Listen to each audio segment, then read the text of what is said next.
Hello, everyone, and welcome to episode 35 of the Decatur Dish. I'm your host, Decaturish.com editor Dan Whisenhunt. Our guest today is presumptive DeKalb County CEO Lorraine Cochran-Johnson. We're saying presumptive as opposed to CEO-elect because she won the May primary. She is on the ballot in November, the general election, but she has no Republican opposition, but she does have to run. But barring any write-in candidates, Lorraine Cochran-Johnson will be the next CEO. First of all, I want to congratulate you on your primary win and ask you how you're doing today. Dan, thanks for having me. It's always good to be with you. I'm great.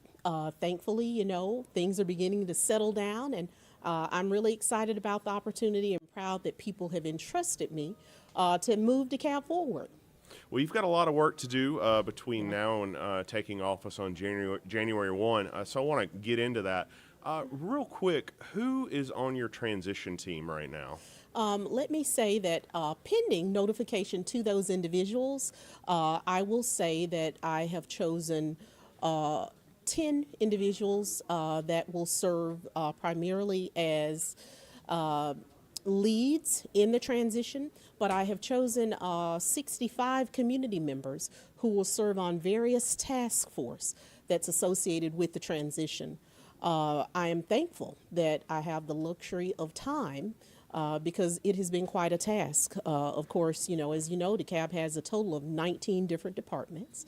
I have decided that we will do evaluations of a total of 7 different departments, and looking forward to getting people in so that we can review everything from the current budgets to the organizational structure of those departments, as well as current titles, positions, job duties, responsibilities, and determine how well they're functioning so that if there is need for remediation and or restructuring, that we can create best practices to move us forward. 65 is a lot. How did you select the 65 people that served on this panel? Let me say that everyone that we have selected, these are individuals who bring value. So although 65 may seem like a lot, we have divided them down to various task force. So no task force has more than about 7 to 10 individuals. And of course, for instance, when you discuss housing, we wanted to ensure that there was representation from across the board. So, of course, you'd want to identify an individual who is, of course, a veteran. You're discussing affordable housing issues. You are also sometimes discussing issues that are associated with special needs housing. So it was very necessary to ensure that we had diverse groups of people who brought a variety of knowledge. And I think we've done a good job of assembling a group of individuals who bring diversity and knowledge. So has CEO Michael Thurman reached out to you, and if so, what have those conversations been like? Yes, he has, and I'm very thankful for him and excited to take the baton. Of course, he has expressed his support on the night of the election. He was one of the first to reach out and say congratulations. And of course, I think throughout the county, he is announcing that his steps and days are getting shorter. So I think he's excited to pass on the baton, and I'm looking forward to working alongside him for a great transition. Have you given any thought to who your administrative staff would be? You're going to have the opportunity to retain, for example, the current COO, some of the current admin staff.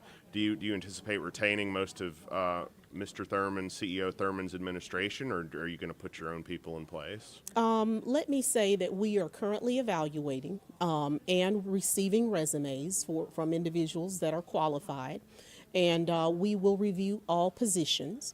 And in some cases, let me say that there will be changes, Dan, in certain job roles and responsibilities. I am thankful to have had the luxury of time, to be exact, 5 years, 3 months, and 10 days, to witness performance and job duties, roles, and responsibilities. So in an attempt to create a more efficient DeKalb, there will be changes in some roles and responsibilities and positions, and at that time we'll determine whether individuals that are currently present will be able to continue serving, and if not, if it's in the best interest of that new position, then we will review resumes and make determinations. So moving on to our next topic, 911 response times is something a lot of people ask me to ask you about. I know you've been asked this question a lot on the campaign trail. You might have heard recently that Decaturish.com was acquired by App and Media, and one of the papers in that group is the Dunwoody Crier. And Hayden, a reporter over at the Dunwoody Crier, had a specific question. He said, what will the county do to hold American Medical Response accountable for contract violations on ambulance response times?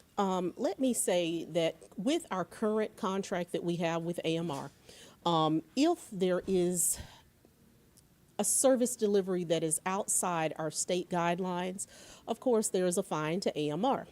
But I want to announce to everyone that my intent is not to collect fees based on fines. My responsibility is to ensure service delivery.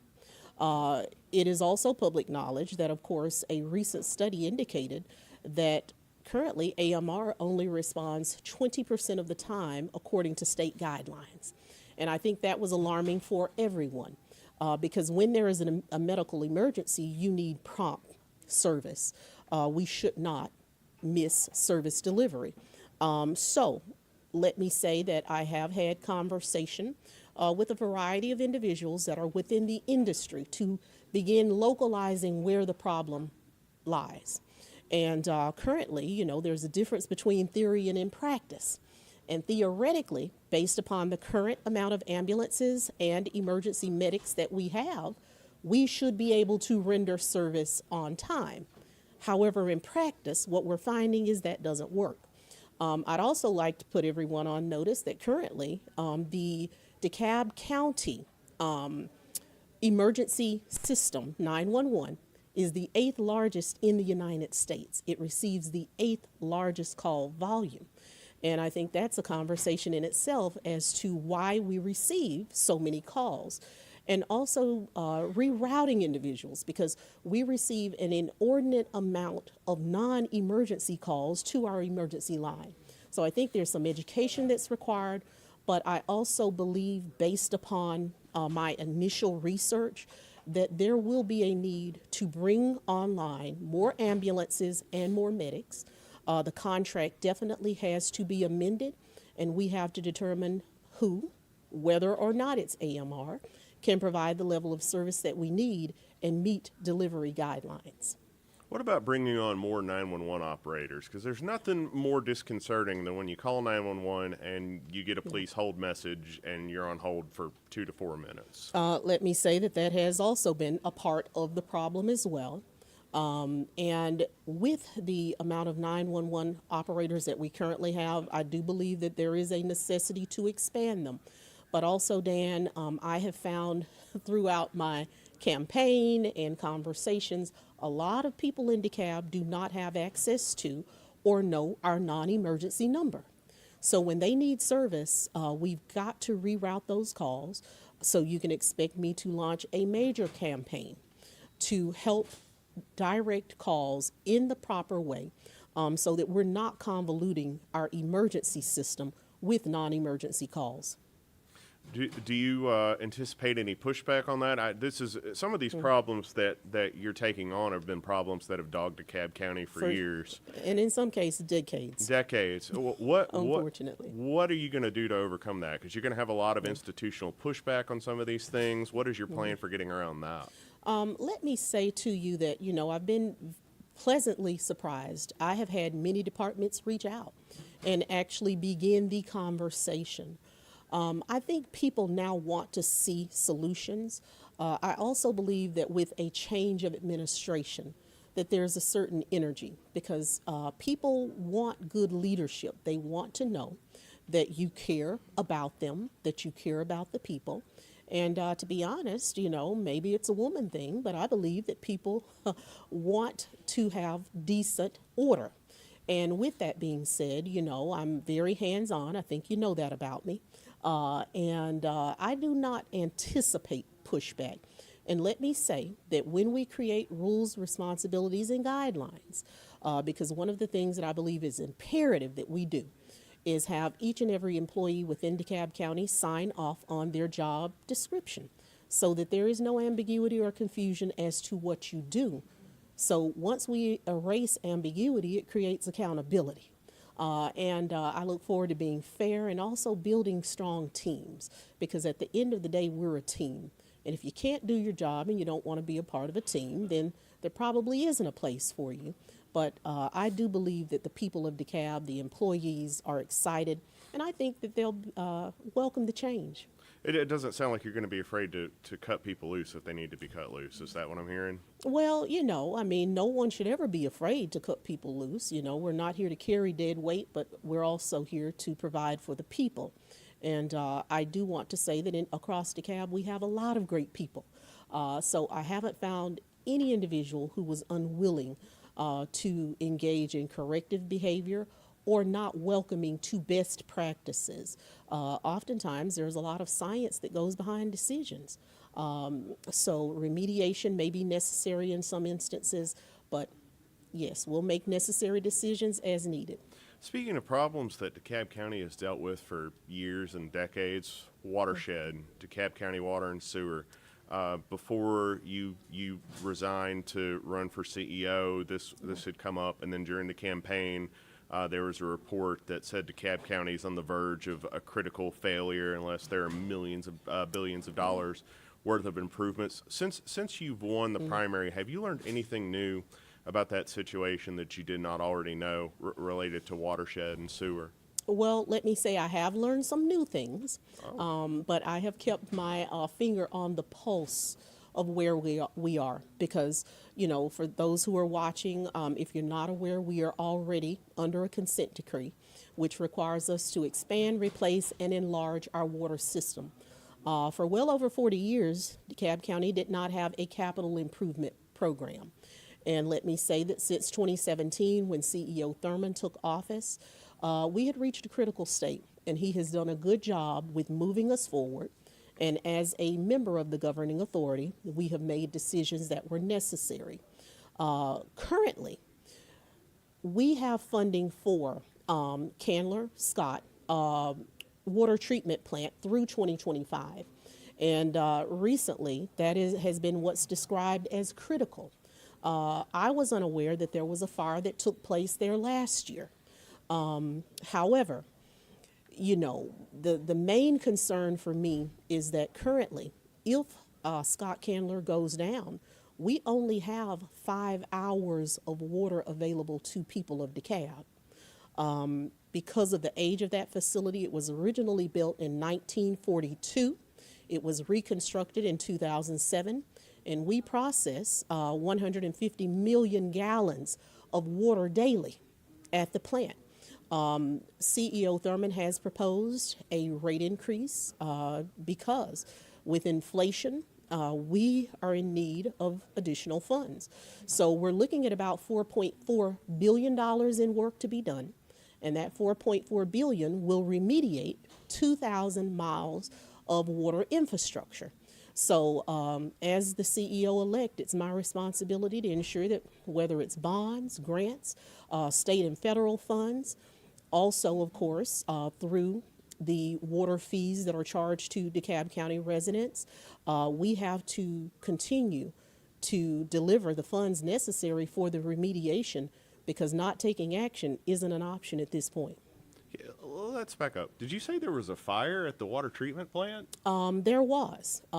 It was actually disclosed during a working session probably about a month ago, and I'm a little off on time because let me say I've run a race, it feels like, for a whole year.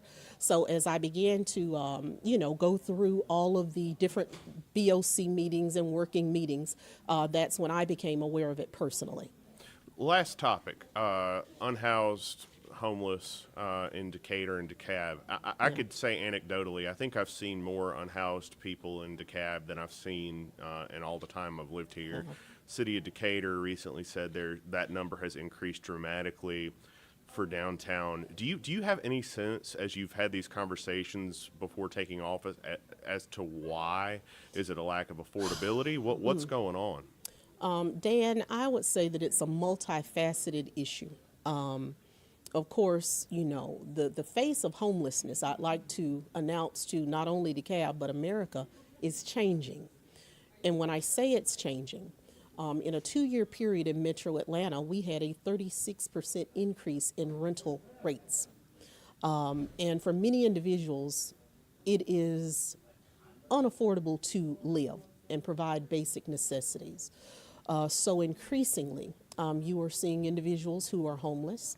Also, you are seeing an increase in pad splits and the development of housing that is somewhat non-traditional but necessary in this marketplace. So it is a combination of problems. I will say to you that what I found by and large, because our Human Services Department does a really good job, and according to the last report I saw, DeKalb County was housing 798 homeless individuals. And oftentimes that is an unfunded mandate because, we aren't receiving often state and federal funds that allow us to subsidize or provide for the care. So it is going to require us really sharpening our pencils because many of those people that remain on the street, because we offer housing, but many of them suffer from either mental illness or drug addiction and will not receive the services that we offer. So we've got to also include our state and federal representatives because we need more money in the area of mental health. I've often wondered, and I've heard, but have not been able to confirm whether people from other communities are being sent to DeKalb. Have you heard anything along those lines? Interestingly, Dan, during the peak of COVID, I am told that another county did bring individuals into DeKalb. As best I can tell, that was true.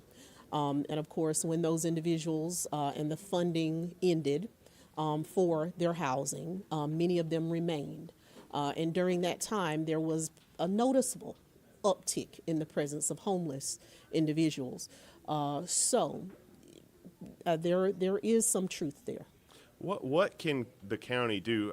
I think it's common sense that addressing the unhoused population is a shared responsibility. It's not just Yes. DeKalb County's responsibility. What can DeKalb County do to address when other communities send people from their counties here to get resources? Do we send them a bill, or how does that work? Well, it doesn't work that way. Unfortunately, it doesn't.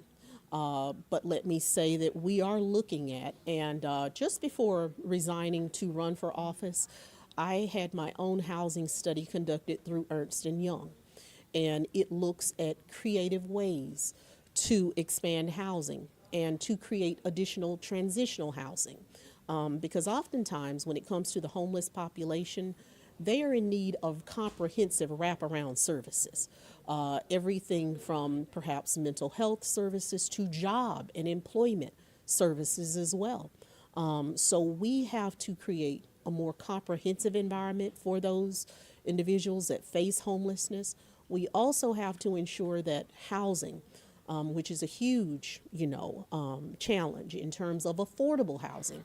And let me be clear, affordable is determined by place. What you may see as affordable in Brookhaven may be totally different than what you see as affordable in Stonecrest or a different area. But we have to ensure that rental rates are not increasing at the speed of light. So I have been very concerned with a rental rate cap because as you see across the United States, in major cities across California, New York, LA, all of our major cities have instituted rental rate caps that generally cap rate increases at 5% year over year. But in the state of Georgia, we have a current law that prohibits a rental rate cap. So I do believe that that's a conversation that needs to be had.